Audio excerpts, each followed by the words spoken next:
the day before, I was on a beach in Brazil at a 300,000 person party during COVID. I Nice. flew home. My friend picked me up from the airport, said, we're going to DC. The honest truth is I had really no idea the details. I'm on the front steps there. My girl, who is English, she lives in London. She's like, yo, you're on the CNN.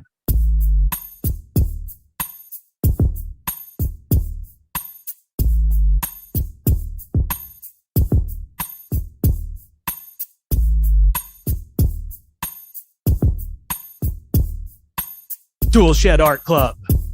I just like yelling that at the beginning. That's all right. Hey, so ToolShed Art Club, we've got myself, Matt Bechtel, Austin Anderson, and of course, the boogeyman, the booger man, David Gunn from King 810. And you know what? I've been needing to say this for a while too, because we're putting out this. Can I say something real quick? I need multiple names. So when I went on the radio the other day, because of my mustache, they were calling me Austin the Law Anderson. So that's a possibility.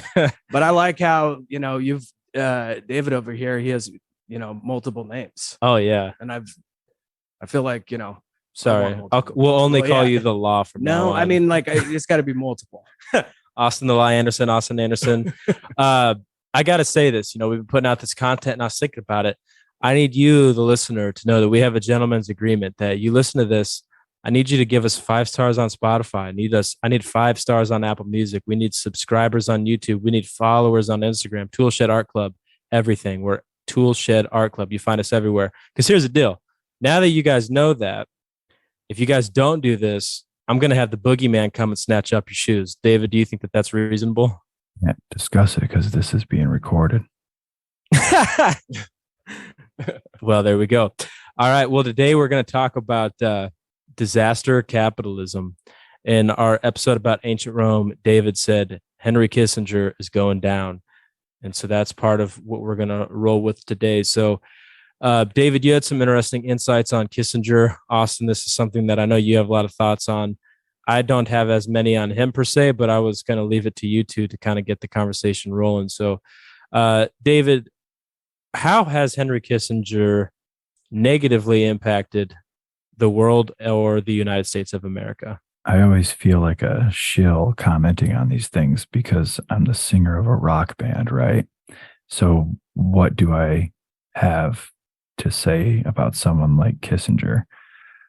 Aside from it feels like kind of picking on one person, but he didn't really invent the wheel on this. But it's a decent place to start. And I became interested in this through music, actually, superficially. I remember when I was a kid, I don't know if you have the same experience, but the bands that I liked kind of talked about these things that he was involved in and many other people were involved in. We're not just picking on Kissinger, but when you're 13 and you're a rocker in training and you're playing your first gigs. It's the late 90s, early 2000s, and you're listening to Rage and you're really into it and you're walking around thinking you're cool. And then you hear, Coca-Cola's back in the veins of Saigon. And you're like, what the hell does that mean? Because you don't even know what Saigon is. Then you go to the library because it's another free place that kids that are poor hang out. And you start reading. And again, you're young, you're pretty dumb.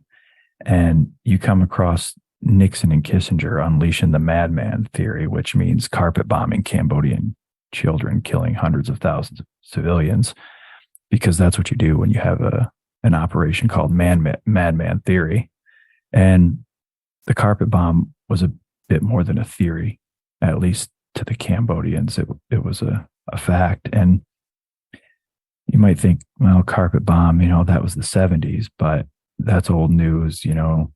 My guy Biden would never do that. But in 2023, we just sent a bunch of cluster bombs over to the Ukraine, which also makes us war criminals because those are illegal. They probably told that old man that they were dropping off packages of food. They're like, we're gonna drop off some some gift packages. And he's like, oh, that sounds great. Oh, hey, I'm old as shit. There's well, actually, I have three things to say. One, I heard an AI thing of Joe Biden, and I actually knew it was AI because he wasn't like messing up his speech. That's sad. Two, Henry Kissinger is still alive, so he's free to make fun of. However, as Lemmy Kilmeister said, just because you're dead doesn't mean you're not an asshole. Now you're just a dead asshole. So I still follow that. And three, when it came to those cluster bombs, they had asked, I believe, Jen Psaki a few months ago, or when she was in, about Russia doing it, and she said, if Russia uses cluster bombs, we will consider that a war crime. And yet here we are, having a conversation with Zelensky that we may provide them with cluster bombs. So America's foreign policy is, again, undefeated. But, okay, can I digress for just a minute? Because I want to ask David this, being, I'm a comedian, you're a musician. Like, what do you think about the fact that a comedian is running Ukraine? It's who we wanted in there. And we often have these corporate sponsored coups and these, we'll probably get into that stuff. But there's a reason why he's there, and it's sad because a lot of people are dying because of our corporate interests. And I think we'll probably get into that. That dude probably would come off stage and just loved hearing like, you killed it, man. And then he was like, I'm gonna kill people for real. Well, what was your take? I mean, how do you feel knowing that there's a do you think that it's weird? Yeah, I think it's bizarre, man. Like, just knowing how comedians are wired, knowing so many, like myself and so many other comedians, like it baffles the mind that, and I don't know how successful he was over there, if he was like a Yakov Smirnoff or something, but that someone like with a brain wired like a comedian would run a country and then like go to war. You know what I mean? Like, I don't know. It's interesting. I just can't. I was thinking the same thing. Not to digress, but I had these same thoughts when I was, not to be funny, but a teenager. When I would investigate the books that some of these people said to read, or some of the artists that I followed, I'm walking around, for example, being a musician, you're diving into all this stuff. You're listening to music, playing music, 20 hours a day. You're walking around the hood and you're listening to, say, something like System of a Down or something like that. And then you hear something like, drug money is used to rig elections and train brutal corporate sponsored dictators around the world. Yeah. You stop for a second. Because you're in the streets of Flint, you're watching drug deals happen. Yeah. And you're hearing this stuff, and your antennas are going up, and you say it's used to rig elections and train. What is this guy talking about? So then you go back to the library. You start checking books, and then you get, 1953, the CIA plot to overthrow Iran and install the Shah. You asked about Zelensky. 1954, the CIA sponsored coup in Guatemala. Argentina in the 70s, 30,000 leftist junta activists disappear. The sponsor of the Pinochet leadership to privatize Chile. In 1989 in China, the Tiananmen Square massacre, the arrest of tens of thousands of their own people to prevent democracy from taking place. Russia in 1993 under Yeltsin sent tanks to his own parliament to set fire to the parliament building and lock up his political opponents. Rolled out the privatization that produced all the oligarchs we're still predicting today. Latin America, the debt crisis, Uruguay, Brazil, Mexico. So when you ask about Zelensky being the leader,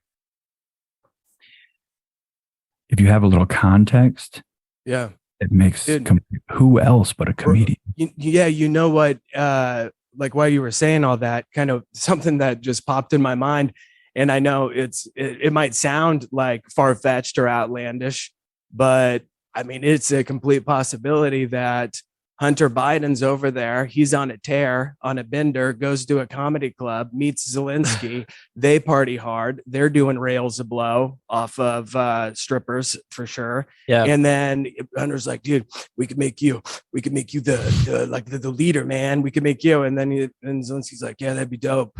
And then they did. Well, there was like a video. I could actually see that something that stupid playing out or that simple.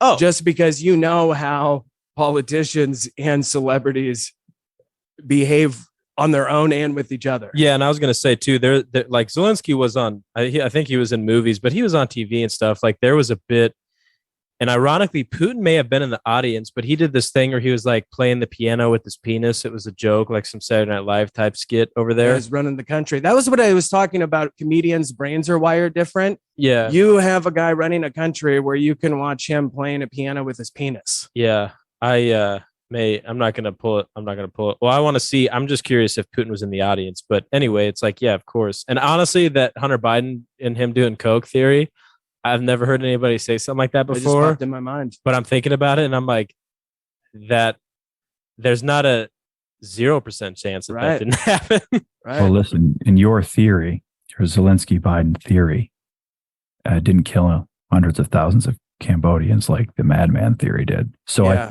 think yours is a technically safer bet. No pun intended. Yeah. To appeal to the comedian. Bone. Yeah. So let's, David, take us into just that madman theory and kind of bring us up to speed on it. Because to be honest, I haven't heard of it.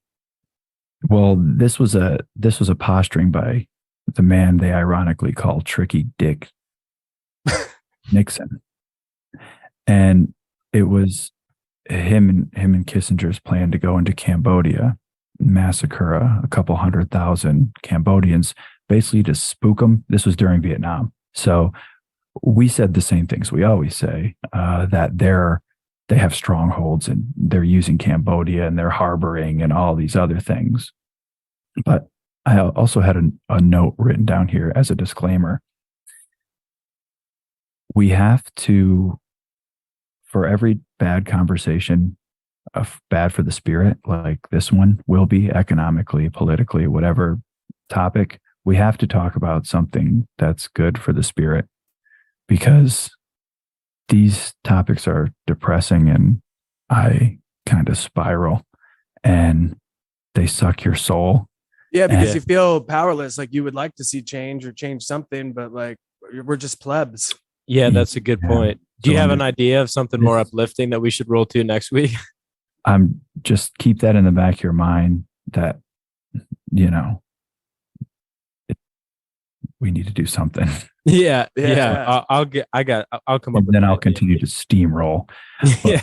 I've found, and I'm sure you two have too, David, that all these powerful people, like the people that were in the Clinton campaign, are like, they're art collectors, but their art that they collect is super, super disturbing. John Podesta. Kissinger, like, what is his hobby? Like, what does he collect? Yeah. And then why we go on with that, maybe that will be Kissinger one way we can, hobby. make this a little lighthearted. Actually funny. I believe he was asked by the government, who found that he had a gross conflict of interests globally, to disclose some of his clients in his business, which is one of these kind of vaguely named Kissinger and Associates, whatever. What is it exactly you do?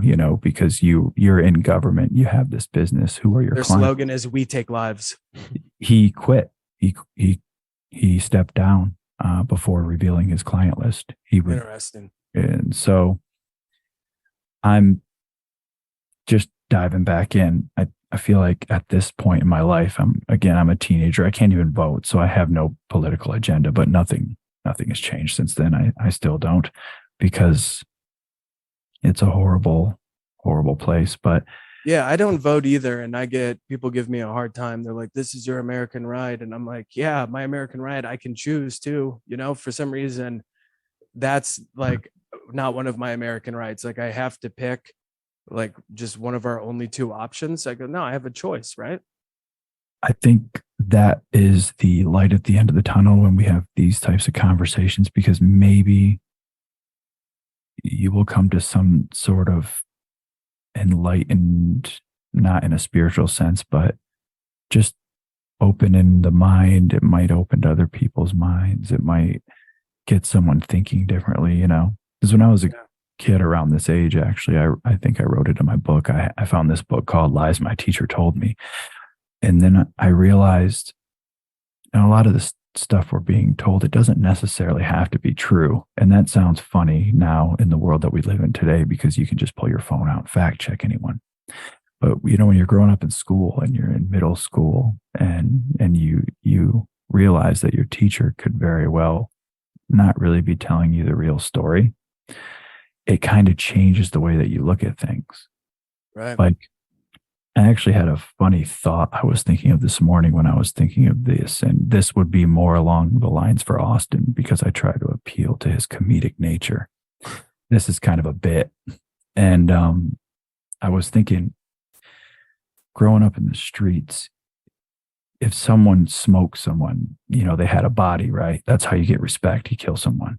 So you'd be talking with your friends when you're a kid, and the older kids, you're like, is that Christian over there? Yeah, that's Christian. Yo, he got 2 bodies, man. You don't want to mess with that dude, right? He's killed 2 people, and that's not very Christian of him, but he's got these 2 bodies. I always wonder if that's how the politicians move. Like, if Kissinger comes in looking like a straight goblin demon, right? Yeah, and dude. the politicians are in the corner like, hey, shh. Bodies on that motherfucker. Dude, that's a great premise for a joke. Exactly. I got some shows this weekend. I might mess with that. I'll let you know how it goes, because that is so true. Like, he's opening for Landau on Friday, David. So you may have. Cool. He's lit fire to Vietnam, man. Exactly. So that's interesting. And then you have Bill Clinton walks in, right? And they're like, keep it down. It's Clinton. That's Clinton. That's half a mil. And they're like, $500,000? And they're like, no, 500,000 Iraqi kids. He's cold. He's killed $500,000. And not the ones that kill for fun here in the States, allegedly. Exactly. I always wondered if they do the same type of, they have the same type of culture, in that way. Yeah. But I know how we're going to tie all this together. First of all, I discovered that Kissinger is a big fan of soccer.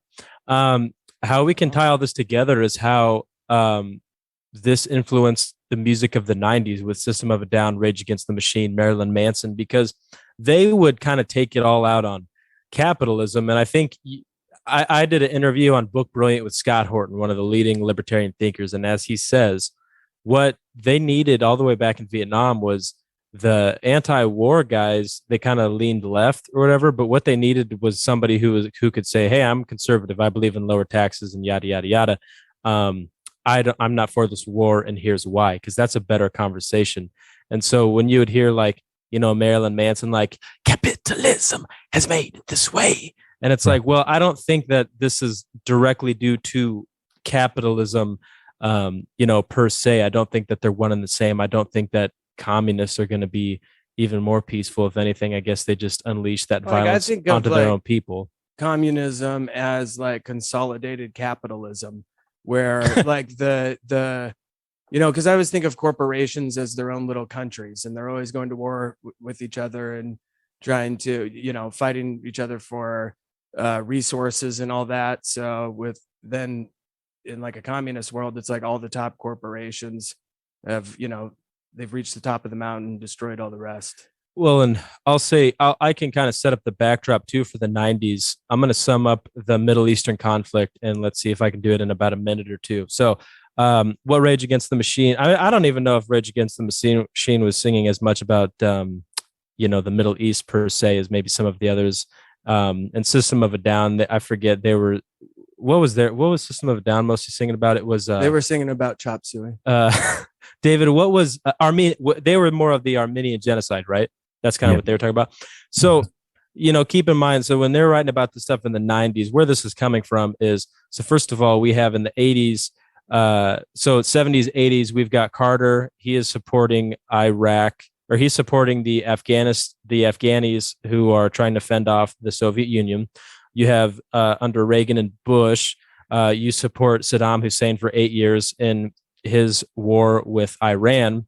And then in Iraq, he goes into Kuwait, and we use that as a premise for the Iraq War I, because we had bases in the Soviet Union that we were saying that we were trying to protect because we had set up a no-fly zone. And Saddam's invasion to Kuwait was essentially because of unpaid war debts and some oil stuff, right? So we go into Iraq. maybe halfway through this, George Bush essentially gasses up the Kurds. And by that, I mean, he tells them that we support them. We've got their back. Let's see this all the way through and let's overthrow Saddam. He thinks about the fact that he just supported Saddam for 8 years, changes his mind, pulls out. Saddam kills a lot of the Kurdish, which people, they may or may not believe that he would have continued to do so. There's a theory maybe that he would have stopped because the war was over.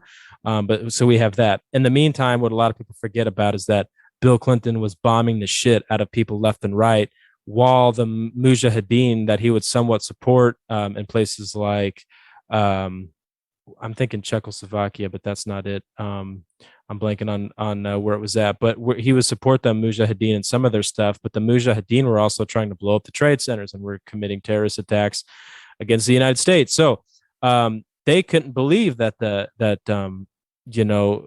Osama and those guys were pissed off at them because they thought, well, wow, we've done a lot for these guys. So when Mogadishu happened, Black Hawk Down, what Saddam Hussein was hoping to accomplish there was he wanted to get the United States involved in a war of attrition, similar to what they did with the Soviet Union in Afghanistan, which you could parallel and say that that was part of what made the Soviet Union collapse. Osama wanted to do the same thing to America in Mogadishu. It didn't work out.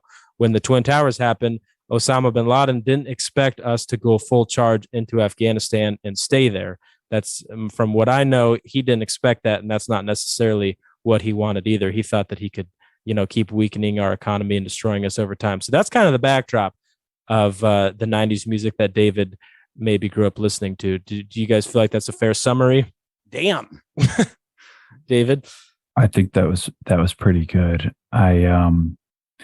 It's really hard as you get older to kind of put it together, because you're just a jackass playing rock and roll and you think it's the music of the revolt and it's lowbrow and it's against the grain and it's contrary and, but I just quoted Rage, who I love, but Tom Morello went to Harvard. They sold over 10 million records. They sell t-shirts of Che Guevara at Hot Topic, who is a Cuban Hitler known for having. Yeah, I always thought that was bizarre.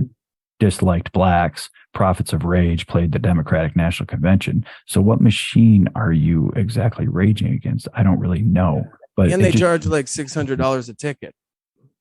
Yeah, so it creates more confusion, but it's very hard to understand all of these things, because you just did a pretty good job of summing it up. But I don't believe the argument is for capitalism or socialism, like you just said. It's more, if you look at what's happening right now, try to remember what they did during all that time that you just described.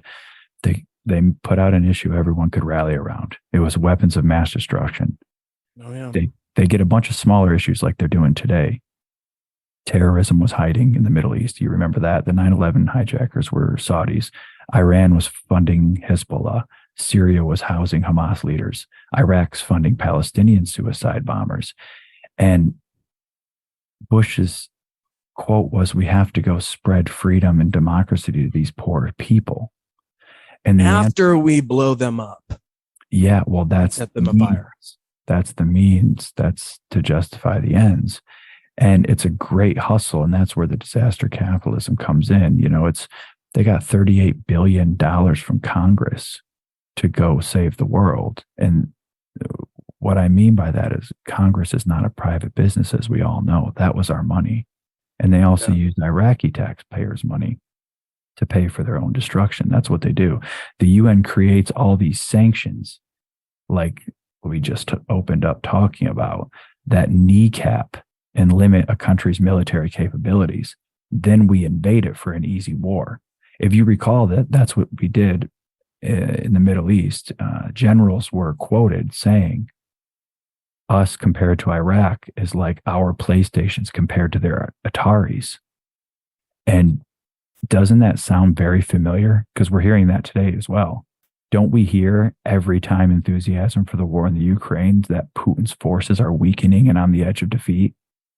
And it's now coming up on 2 years, by the way. But just remember, try to have a perspective that we didn't win in the Middle East. A bunch of rich people got richer, but after 20 years, we were screaming no more forever wars, and we had to leave without victory, because we define victory as building a free country, liberated and oppressed people, you know? Yeah, it should, in 20 years, it should be a place that anyone would feel comfortable to go on vacation to. Yeah, and two things real quick. It was the Mujahideen in Chechnya. I kept thinking Czech, and it was Chechnya is what I was talking about. And also a lot of these instigators and all of these conflicts were our involvement or support of politics overseas. And I think politics is a very, like, it blows my mind that you can vote on something you know nothing about. I can't go into a business and tell them how to run it if I don't know anything about the business, right? And sometimes it's like that with foreign policy, I feel like. And I'll speak to this as someone being on city council.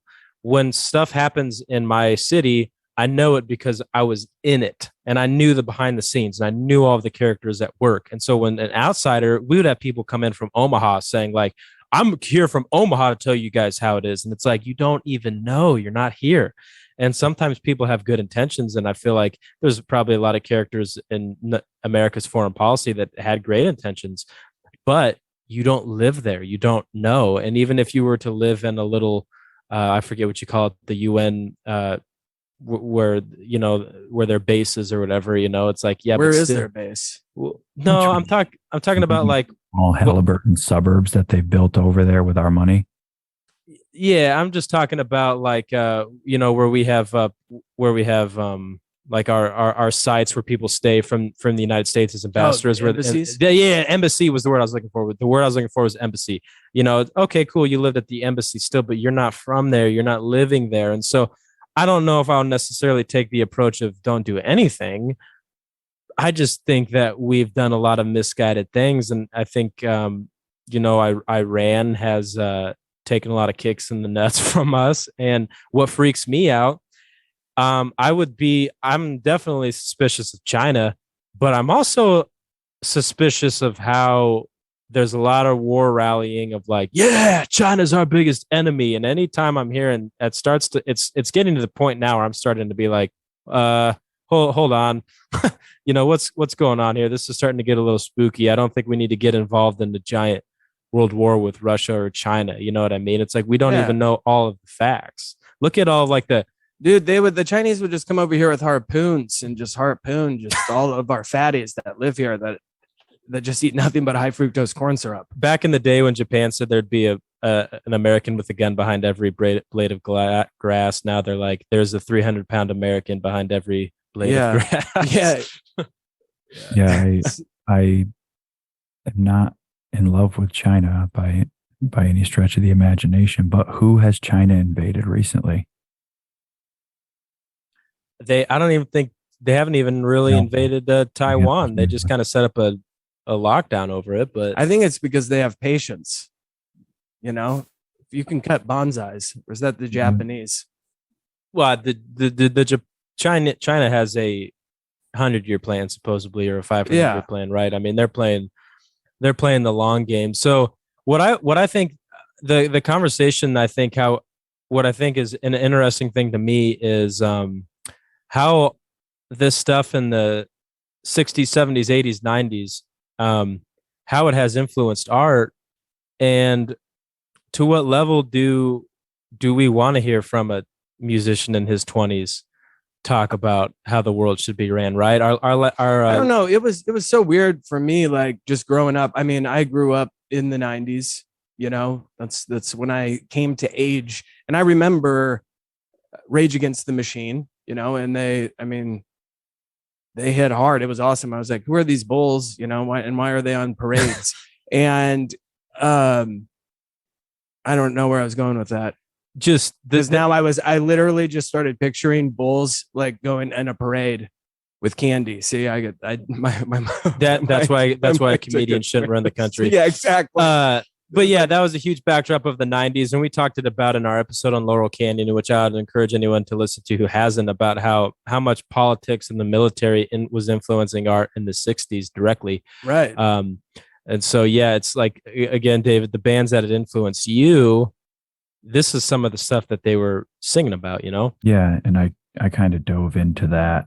A little caveat would be, it's just, to someone that's really fascinated with the pre-Islamic, we call it the Middle East. It's not in the middle of anything. It's not east. It's only east of us. But that culture, it's just a really sad state of affairs when you have museums and this is ancient history, thousands of years before we talked about ancient Rome. This is way before that.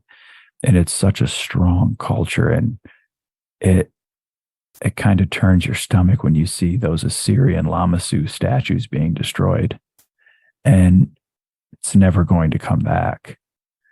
And then you have to remind yourself, this is what Alexander did, and we revere him like he's Christ. And this is what we're told people in the world today want. Like, all we hear is how Russians want to use iPhones and see American movies and wear Adidas, and they're against Putin's war, and he's an oppressor, and we're coming to the rescue. Well, we've came to the rescue a lot.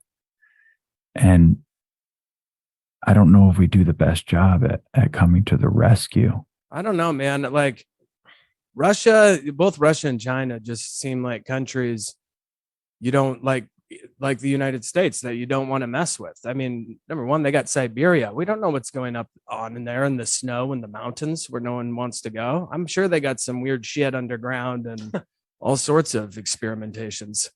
Well, we can get back to the music thing, but the thing that I don't necessarily love talking about, current events are okay, but when you talk about something like the Ukraine war or whatever, everyone just wants to argue with you because we're kind of the current fog right now.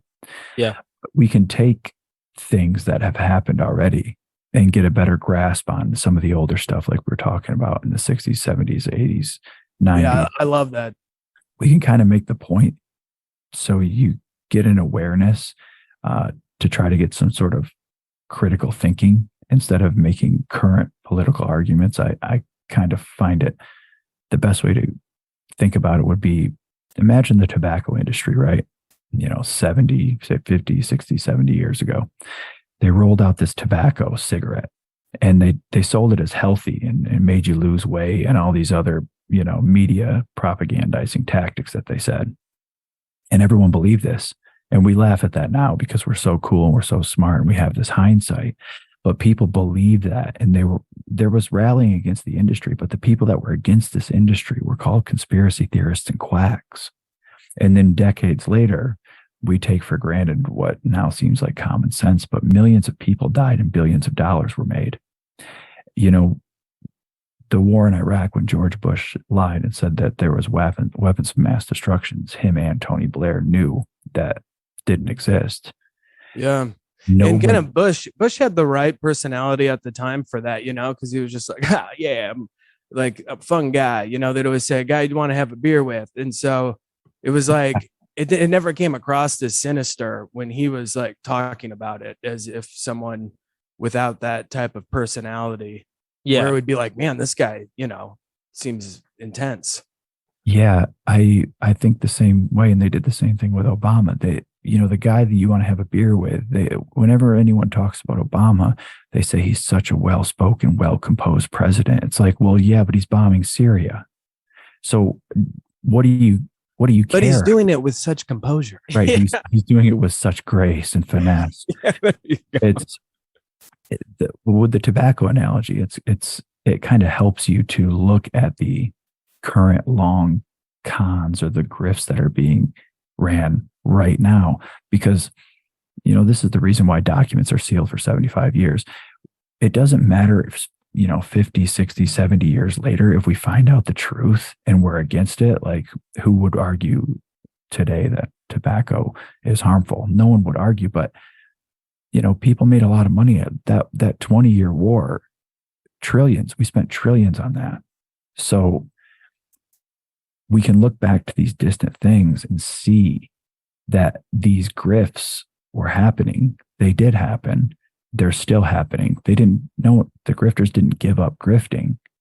And you just kind of want to think what's happening right now that I'm not really aware of. That's kind of when I came across the idea of neoliberalism, which is disaster capitalism, or Eisenhower's military industrial complex speech. People refer to it as a bunch of different names, but it's where, you know, capitalistic financial corporations take advantage of a shaken up population. Sometimes it's a population we shake up ourselves, including our own, to impose reforms where big corporations win, little people never win.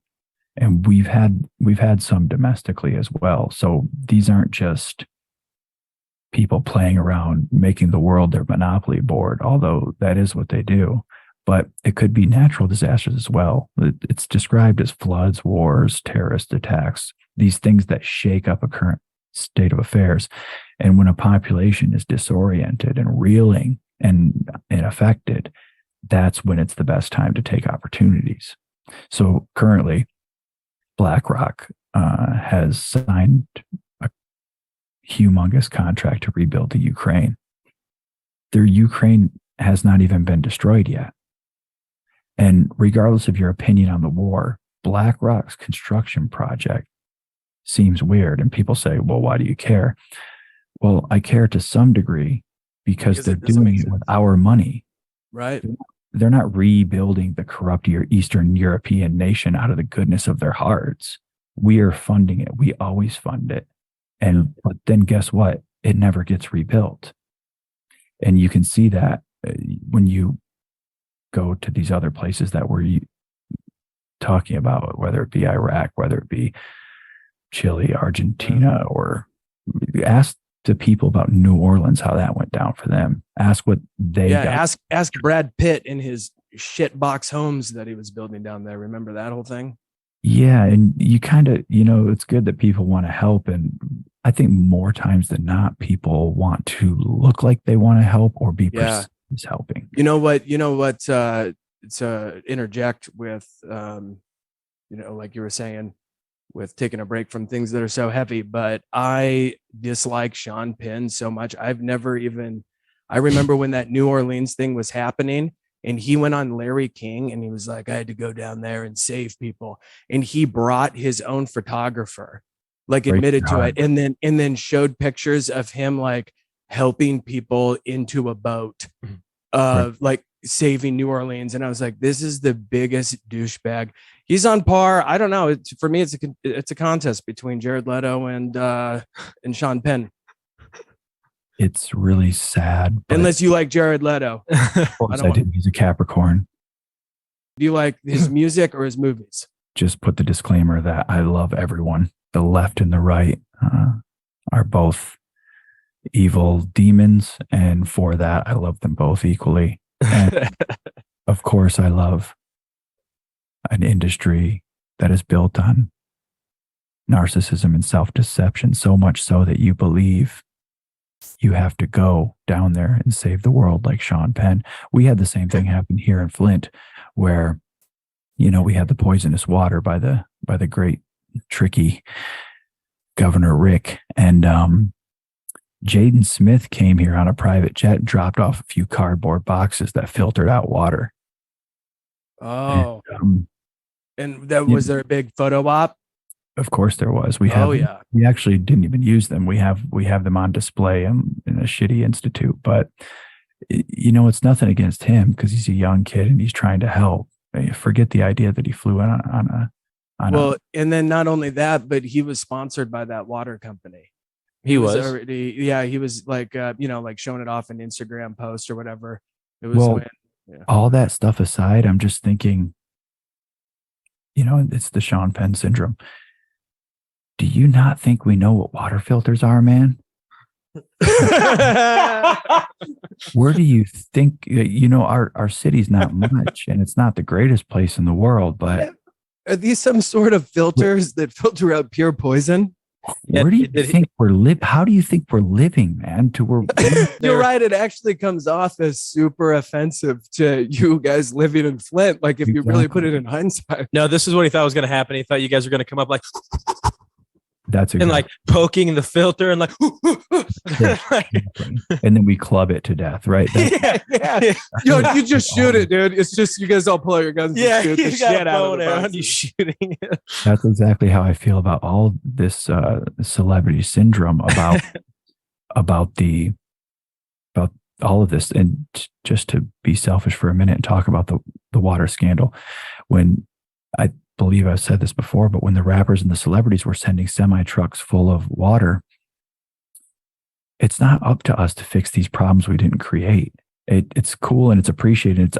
I think it's out of the goodness of their heart. Although when you bring in a photographer for a photo op, not really. And when you fly, and then go on Larry King and just basically talk about yourself the whole time and how much what you did. Yeah, it's a little bit sad because you're kind of so self-obsessed. You can't see that, for example, a city knows how to filter water. You can't see that, but I just try to take a different path and just try to think about it. And it seems like most of the time, this wanting to help or this wanting to be good or virtuous is actually super condescending and kind of undermines a people as a whole, So yeah. By the way, you guys did stuff for it. Just so if anybody's like, well, at least they tried to help. I mean, David, you did stuff too, and I'm sure there's stuff you probably haven't even gone public with. But most of the things I do, I don't go public with because I don't like living in the public.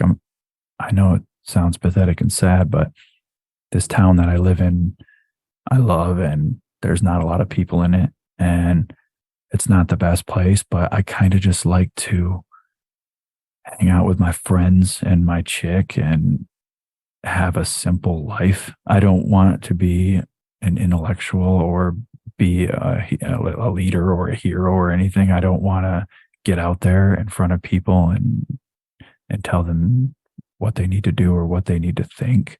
I don't want to fly my private jet into town and drop off some cardboard boxes.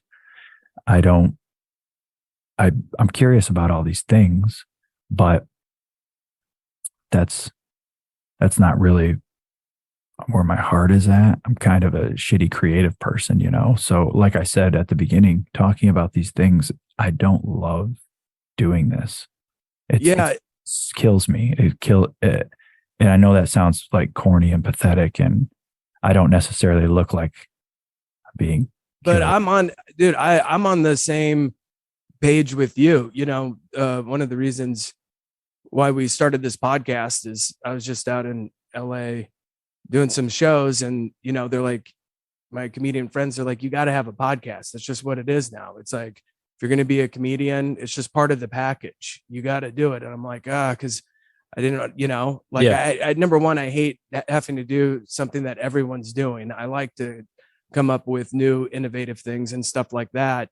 And the other day, putting together our next episode that will drop on Norwegian black metal, I was actually thinking about you, like when I was going through it, and I appreciate like the fact, because, growing up pre-internet and all that, all of the rock stars and music that I listened to, the artists were mysterious. There was a mystique. You didn't know much about them. You couldn't find all the information, and they most certainly weren't like mailing out newsletters saying like where they went to lunch and shit. So like looking up some stuff that I was looking to find on you, I was like, man, like Dave's got, and not that it was intentional, like this is just how you're wired and your personality, but you're just not throwing yourself out there at every little thing. Like there's still a mystique about you and some mystery. And it's mainly because you're not a narcissistic maniac that, like a lot of these other people will, that wants everyone to know about their whereabouts and what they're doing at every single time. Like you're just a creative, and this is something you enjoy. And then the double-edged sword is putting up with all the shit of being in the public eye. Yeah, something that I've struggled with since the beginning, actually. Not to make it about me. We got to stay on top of Kissinger, but it is something, because when people come up to you in public and tell you how you changed their life, you start thinking, maybe it'd be better if I could change more people's lives, maybe the most people's lives, not in the way that, I'm not going to carpet bomb Cambodia, but if someone tells you you've done something good, you want to do more good, if that makes any sense. Yeah, those men. And things are corny, like podcasting or creating content or whatever. I don't want to be a content creator. I want to just be a person.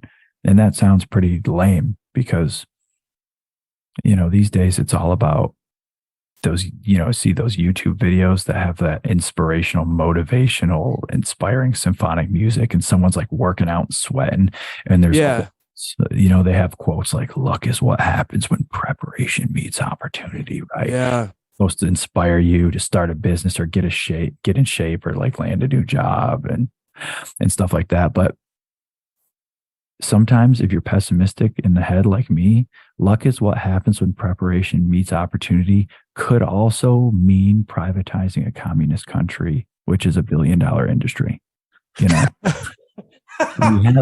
We have an office of reconstruction and stabilization. That's what it's called. Reconstruction and stabilization. It's in the State Department of our government.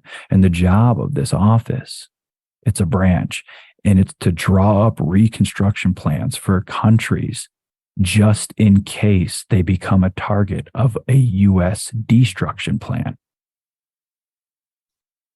And when you know things like that, you're kind of just like, what's the point? Why am I creating anything? I get it. Yeah. But not to be a downer, but just to get back into what we were talking about, it's kind of hard, and the world is a weird place full of strange things, and don't always know where to go with it, right? Yeah. You got to, there's just always like the business aspect of it, and the business aspect of, being a creative now is producing content and stuff like that. I mean, personally, I miss the days of, when I first started stand up and to get into a comedy club, I was mailing out VHS tapes. Same. Yeah. I liked that. I was going to say what I think is good about us talking about this, that I hope people understand, is that none of us are coming at this as a Democrat or a Republican. We're just trying to say we need to be able to call a spade or a strike, right? We need to be able to call that. And when things happen, like one country invades another, it's very easy to get excited. And my philosophy on life has essentially started to become, I'll wait for the book to come out. And what I mean by that is, for instance, there's a book by Dave Cullen about Columbine. And if you read that book, it will change what you think about that, event. And I've started to realize that it just takes time to truly understand this. And, we'll have the book club, the reference that we had of that we're going to do the book club for amusing ourselves to death. One of the things that he talks about in there is that since the Telegram, we've been getting inundated with useless information that does not impact our life. And so why this conversation is interesting to me is for a few things. For one, how much do we need to care?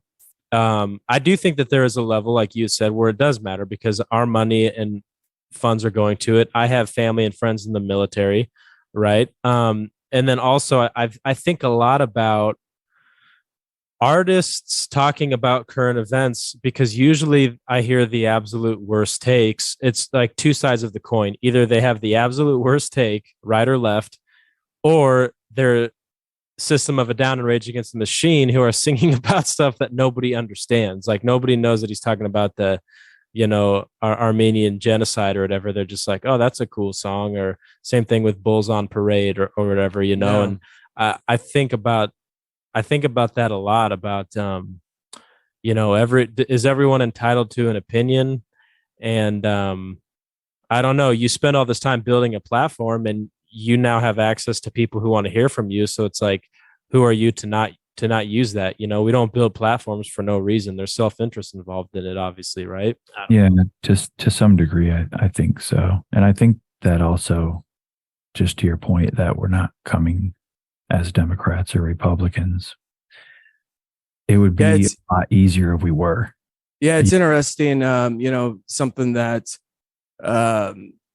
with doing stand-up comedy is, and especially like if you put stuff on the internet, No, I'm apolitical basically. Like I don't want any involvement in it. I don't really care at all. Obviously there's some issues that I care about, but when I make fun of Democrats, then I have everyone like calling me a Republican.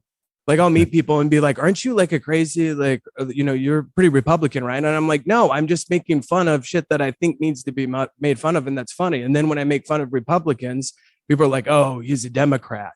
And I've come across that. It's like, no, I'm basically on the outside. Like George Carlin said, like, the world is a freak show and I got a front row ticket to it, basically paraphrasing it. Yeah. And so it's super frustrating that you can't put your thoughts out there without being pinpointed as something that you're not, if it aligns up with the current agenda of a political party. Yeah, it's frustrating, number one, because the viewpoints change as we see with time.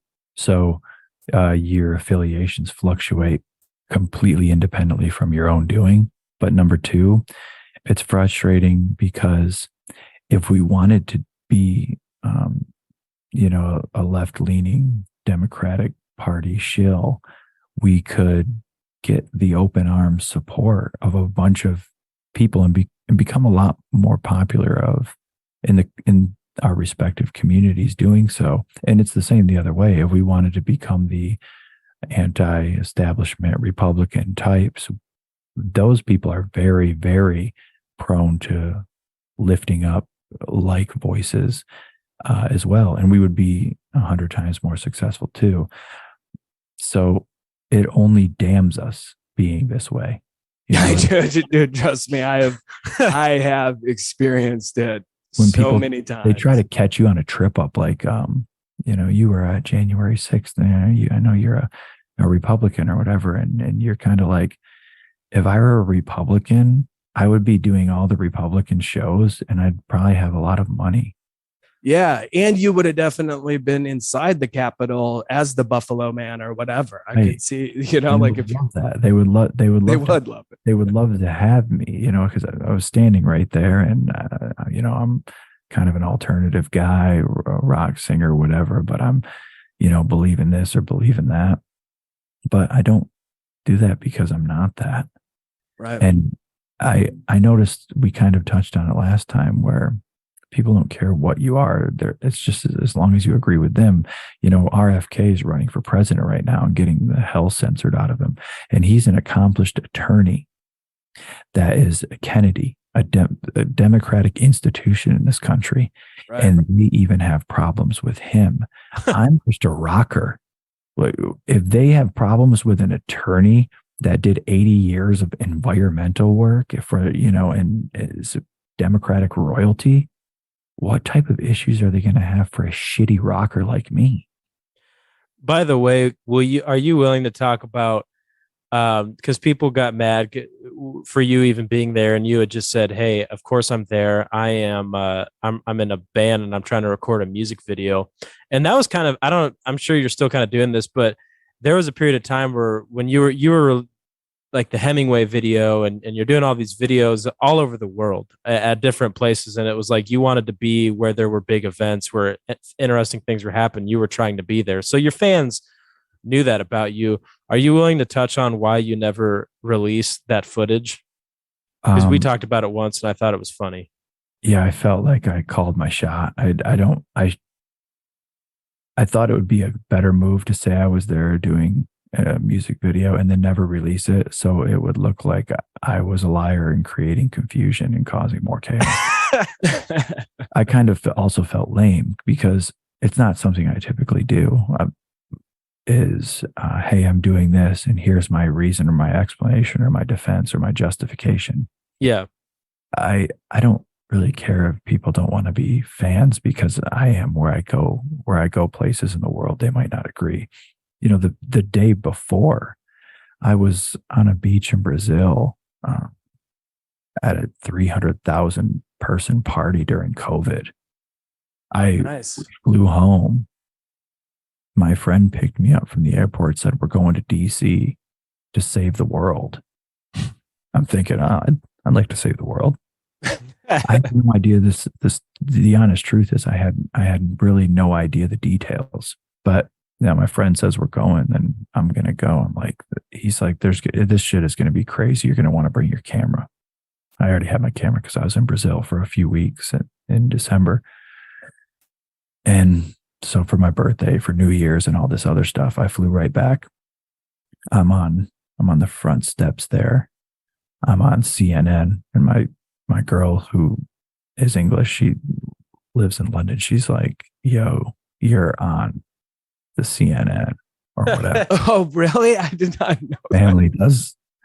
Family's getting, meeting you prematurely. And I kind of. Is that your boy David over there? and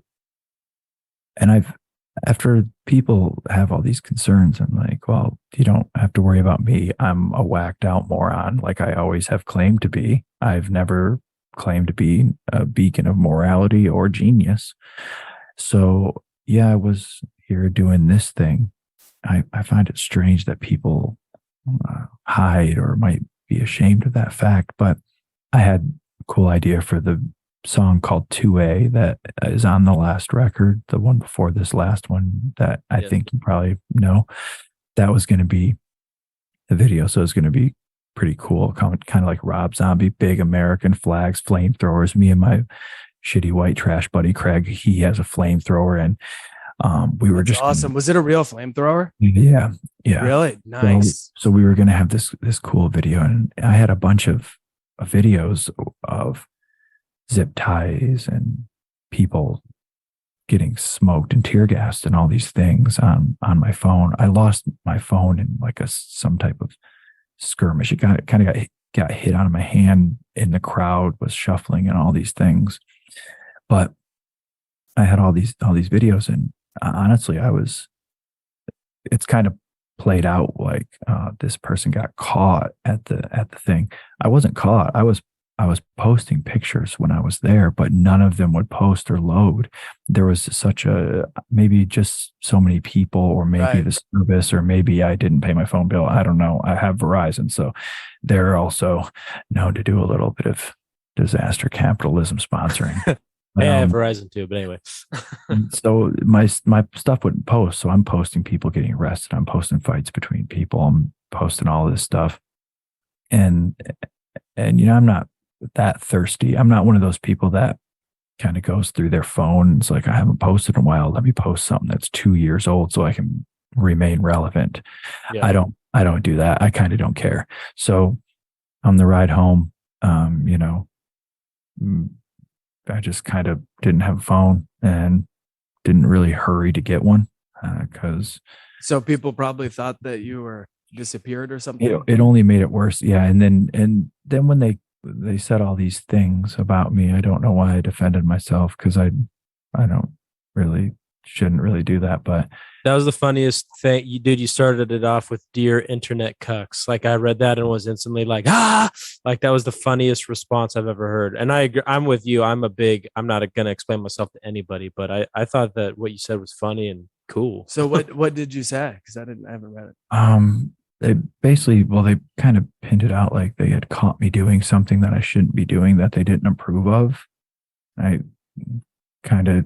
had a bunch of messages calling me racist and everything, all of the common tropes that they still, that they know and love. And so I just did a public post saying, I'm not any of these things. This is what I was doing. But then I thought to myself, well, now I've already told them what I was doing. It's not really that cool to me anymore. It doesn't excite me. It doesn't get my artistic spirit flowing. Like, I don't feel good about it. People aren't going to be like, oh, wow, look at this. He has footage from January 6th that he recorded in his music video. So it lost its appeal to you. You're like, this has been. I didn't have the drive that I had before. And also I was feeling, I know this sounds funny to say because I try to be strong and courageous, although this does not require strength or courage, but I've had a few music videos get taken down that have millions of views. And I know it sounds corny to say, but I spend a lot of money on them. Right. And they're not cheap. And I know that's my own fault. And I just don't like really focusing on my time and energy. I spend, a month of work and creating these things that I get excited about and going these places in the world and documenting this stuff that I think is important or cool or inspiring. And it just gets demonetized, taken down, and my YouTube gets a strike. Yeah, it's like very frustrating too, because I got to be careful with like jokes that that I put up same way. I mean, my first video I ever, when TikTok was first coming up, I was like, oh, this is great. I put together something that I just fun, just stupid, and it was going, I guess, viral. It was up to almost it was on its way to like 300,000 followers and less than or 300,000 views in less than 8 hours. And, I already had 500 followers, and then it got taken down, and then my account banned for bullying. Yeah. Bullying. And I'm like, that was the first and ever. And so wasn't it like a Hillary Clinton joke too? No, what it was people that have a lot of followers because they're women in yoga pants that are saying that they're yoga moves, but they're really just spread eagle in front of a camera. I just think is like ridiculous. So I took a bunch of those photos and I animated them farting with fart sounds and then the little smoke coming out. And people were like, thought it was the funniest thing ever, like all over. And people flagged it, I'm sure, the women for bullying and said I was bullying by making these women fart. And I tried to appeal it. And they were like, no. And I was like, fuck TikTok. I'm never using this again. Dude, David's face when you were like, I animated them farting, he was kind of like, okay.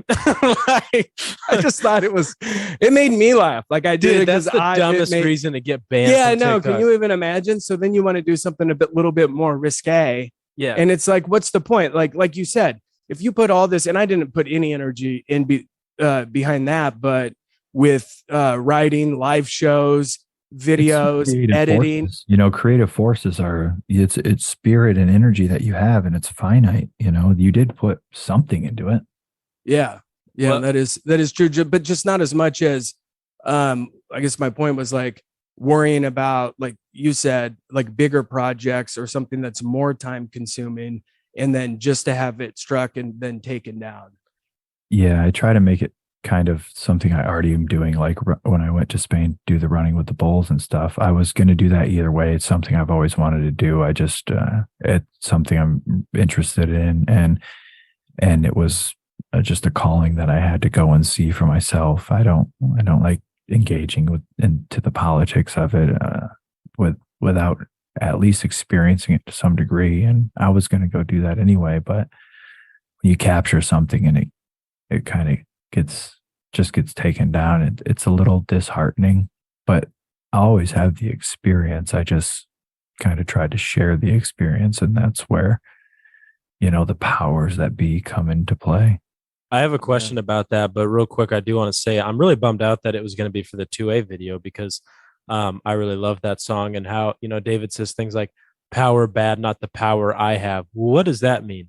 Well, if you're in America and you say, I don't like power, but it's like, well, how much power do you have compared to somebody who has a boot on their neck in another government, or somebody who lives in the country where all he can do all day is just find water and food, and that's his day? He has no career. He has no voice. He has no vote.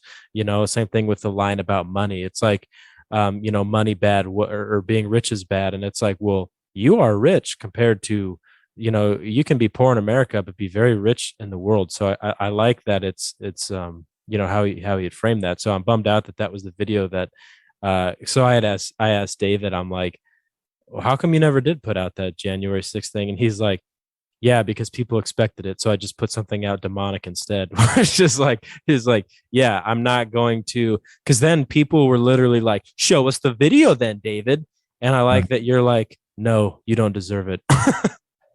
You don't deserve my masterpiece creations. So like just on as a question, and if I asked this to other people, I feel like they wouldn't quite get the question, but I feel like you would have a feel for it. What did it feel like on January 6th? Did it feel demonic, or did it just feel like did it just feel like a normal thing of a group of people pissed off, or did you feel like there was like a powerful demonic energy flowing through? What was the spirit of January 6th being there, boots on the ground? Well, as the kids say, it was a vibe.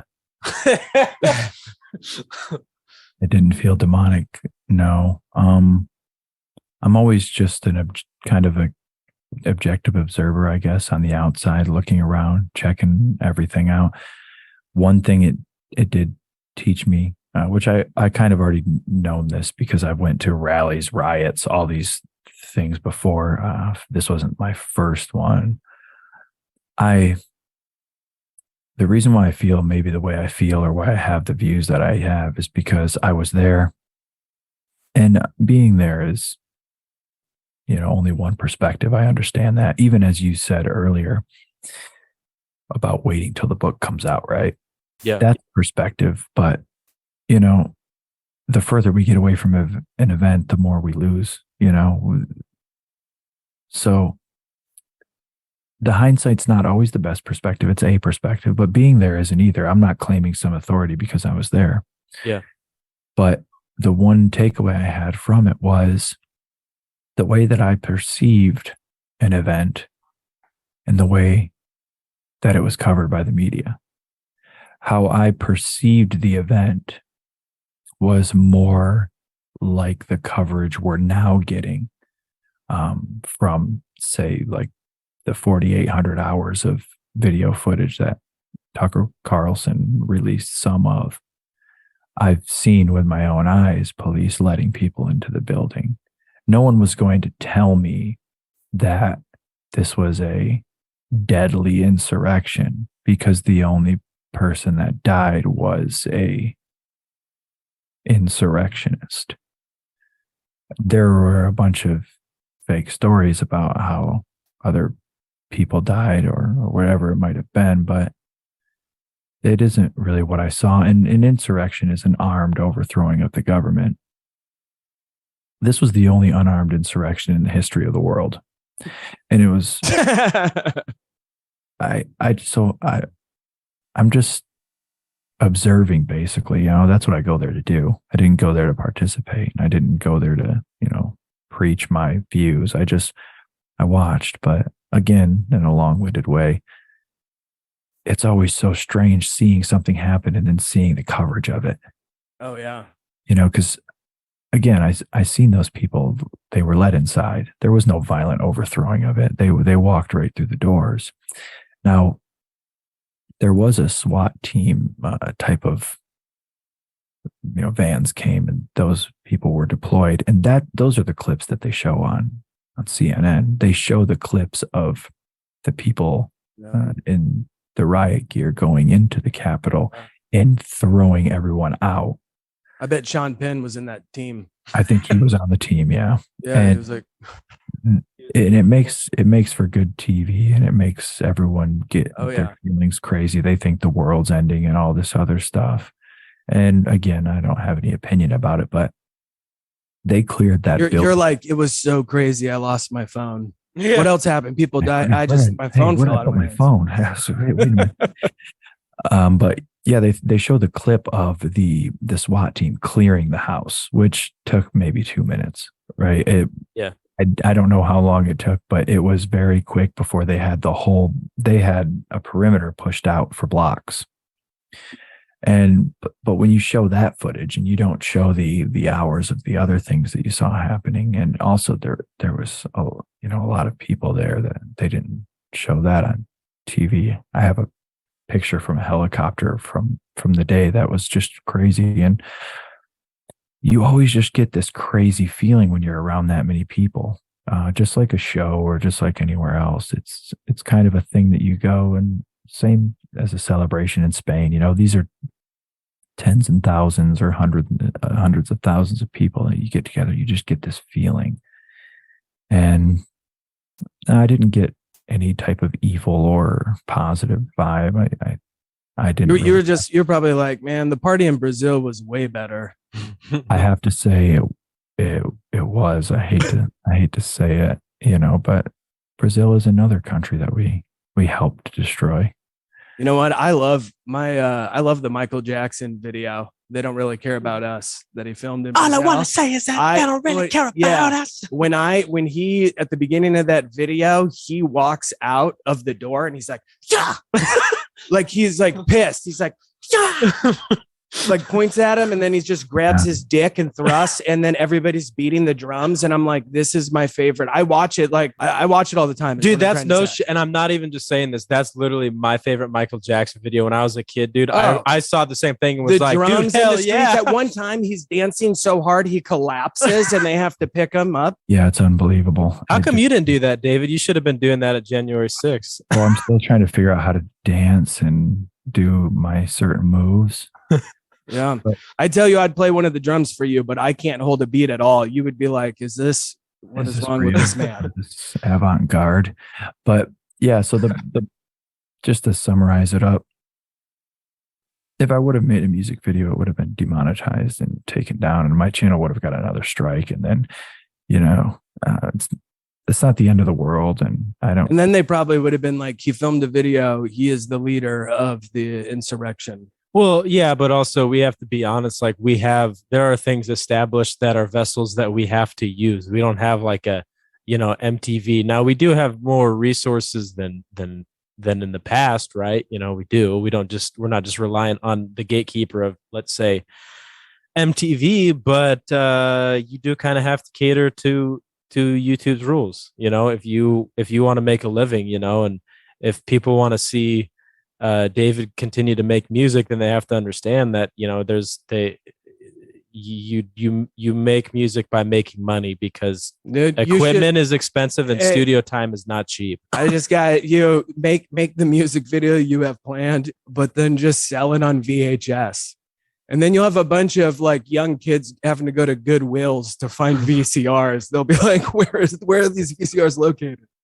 Yeah, that's not a bad idea. And just to be clear, you got to choose your battles. I'm not saying that losing for obvious, I'm never going to tuck my tail between my legs or not show courage in issues that I think are important or be outspoken about things I believe in. But just to go back to my political standings, I guess that is to say I didn't believe in it. I wasn't motivated. I wasn't like, yeah, I'm going to go show the world that, its driving force was not that powerful in me. If you're speaking about something I care about or anything, I'm perfectly fine with getting my channels taken down or my means of income or whatever it might be. It's pretty clear I'm not really doing this to make a living or money. I would have just went and became an engineer if I wanted to do that. So I'm not saying to not be courageous or, to kowtow to the technocrat overlords.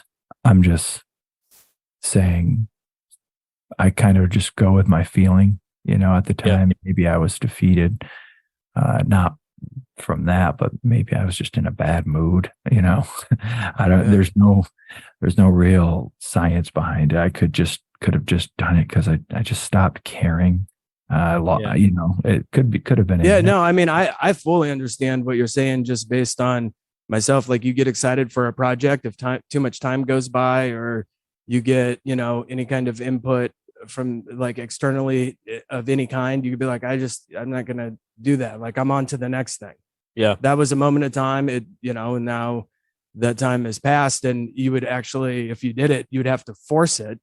And then why would you want to force putting something together? It's got to be fun. You got to be like excited to get the finished product. Yeah.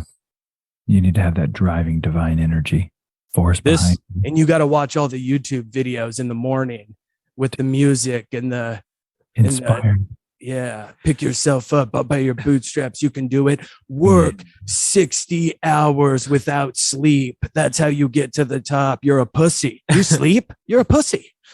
Exactly. And that is really what the sociopathic mentality that leads us today, just to drop back into the original way that we were going, and we really digressed, and this is a fantastic conversation. But you said you could hop on with us next week. So I think maybe we make this a 2-part and then we pick up. And I know we really didn't get that deep into the Kissinger thing like we were planning. So let's just do a part 2 if you're cool with that next week, David. Yeah. Sure. All right. Well, let's do that. Yeah. How people can support us without spending money is just the digital support right now. That is an actual currency. Likes and subscribes, unfortunately, are will lead to real currency. So again, as I said at the beginning of it, please like and subscribe. That helps us out more than you can believe. This stuff is all. When I started this, I told myself we were going to do no BS when it came to purchasing views and likes and all that. I can do all of those things. I can go buy the Instagram likes. Do not get me wrong. I can have 10,000 followers tomorrow, but I wanted to keep all of this organic. So when you see our followers, those are real followers, and I want to keep it that way. So if you guys, that's how you can support us, is follow us on the platforms and subscribe. And I hate it. Like, I did not want to be one of those, podcasts where like subscribe, but then you have to be. So now I'm just accepting that I'm the ShamWow. we will be the ShamWow of subscribe. Yeah, check.